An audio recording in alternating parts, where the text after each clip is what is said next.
Hello guys and welcome back to another video on app hacks. Today we're going to be teaching you what to do in case your Facebook is not opening or not responding. So first thing you're going to do is make sure that your Wi-Fi or your data is turned on so that Facebook can work. Go ahead, scroll down from above and see if you're connected to a Wi-Fi network or if your mobile data is turned on. If neither of this is turned on, simply tap on either of these and make sure that they're turned on and that you're connected to a network. If you're connected to a network and your Facebook is still not working, go ahead and long press on the Facebook application on your mobile and tap on App Info.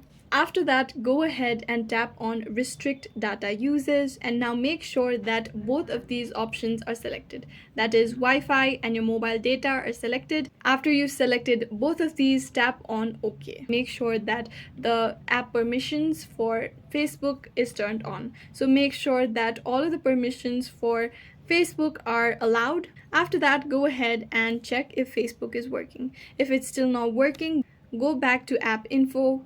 And now under App Info, tap on Clear Data. Tap on Clear Cache and confirm that you want to clear cache. This could be because all the cache is building up on your phone. If you do not find the Clear Data option, go ahead and tap on the Storage option under your App Info settings. Now you'll be able to see the Clear Data option or Clear Cache option. Tap on Clear Cache and confirm that you want to clear cache by tapping on OK. After that, your cache will be cleared and your Facebook app should start working. I hope this video was useful. If you have any questions, let us know in the comments down below, and thanks for watching.